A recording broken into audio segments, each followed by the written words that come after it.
દોસ્તો, હોળી પછી પ્રચારની શરૂઆત કરનાર મનસુખ વસાવા હાલ તેમના ભાષણમાંથી અંગારા વરસાવી રહ્યા છે। તેઓ હાલ માત્ર આપને જ ધમકાવતા જ નજરે પડતા એવું નથી, પણ અધિકારી અને સરપંચોને પણ સાનમાં સમજી જવાનું કહી રહ્યા છે।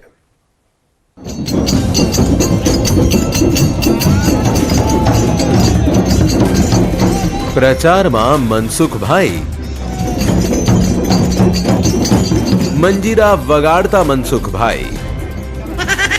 જુઓ તો ખરા કેવા કૂદી કૂદીને મંજીરા વગાડે છે મનસુખભાઈ।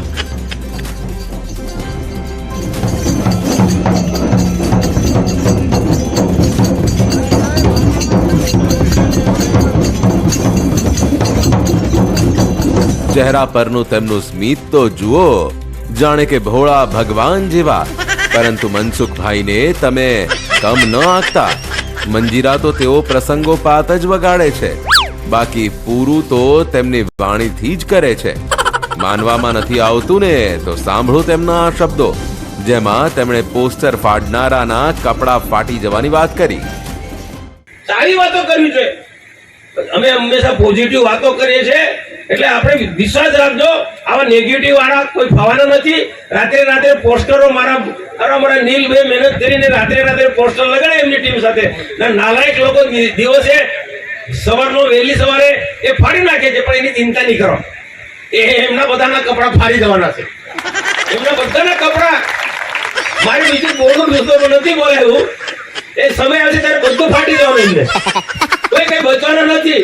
પણ આ દીવો હોલવાનો થાય ને, જ્યારે દીવો હોલવાનો જોજો તમે, દીવો જ્યારે હોલવાનો થાય ત્યારે ડબલ રીતના ભડકે પડે।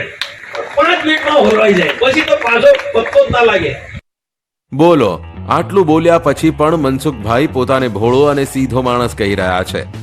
વાત સાચી જ છે, મનસુખભાઈ ભોળા જ છે અને સીધા સાદા વ્યક્તિ જ છે। નહીં તો અમથું કોઈ વ્યક્તિ છંછેડાયા વગર ગાળો થોડી બોલે। સીધા માણસને કોઈ હેરાન કરે તો પછી ગાળો તો બોલવાના જ છે ને, એમાં ખોટું શું છે? કોઈ લક્ષ્મણ રેખા ઓળંગે તો ગુસ્સો આવે, અને ગુસ્સો આવે તો ગાળ પણ નીકળી જાય। આ કોઈ સીધી રીતના કોઈ કામ નહીં કરતો કે અધિકારીને બે ગાળો બોલી દીધી હશે મેં, તે એના બહુ ઓવરટેક કઈ કર્યો હોય, પેલું લક્ષ્મણ રેખા ઓળંગી ગયા હોય તો જ કર્યું હશે। પછી મારાથી તો સીધો સરળ માણસ મળે કોઈ ભાઈ? પ્રતાપભાઈ મળે મારા જેવો? હે આટલા છટરમાં તમે જોયું પ્રતાપભાઈ? હું કેટલો સીધો સરળ માણસ, હું ગાળ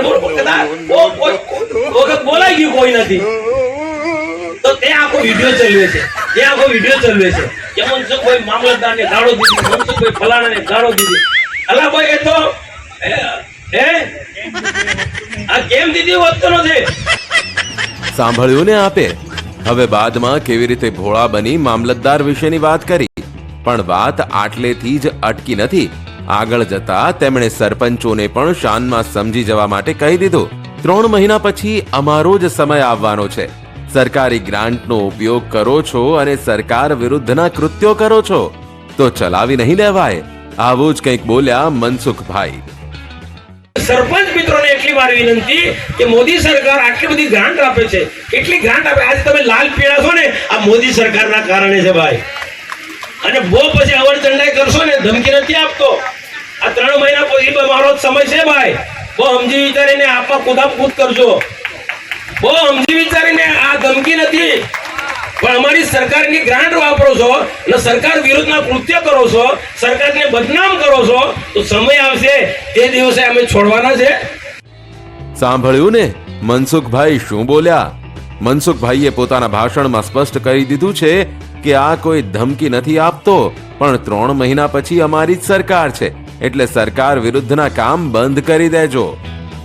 ભરૂચના ઉમેદવાર એવા સીધા સાદા અને ભોળા એવા મનસુખભાઈએ તો એક જ ભાષણમાં, એક જ કાંકરે 3 પક્ષીઓ જાણે માર્યા। આપને તો જવાબ આપી દીધો, સરકારી અધિકારીઓને પણ જે કહેવાનું હતું તે શાનમાં કહી દીધું, અને સરપંચોને ધમકી આપ્યા વગર મેસેજ પાસ કરવાની આ રીત તેમની જીતમાં કેટલી કારગત નીવડશે તે તો પરિણામ જ કહેશે। દીપક પટેલ, ન્યૂઝ 18 ગુજરાતી, નર્મદા।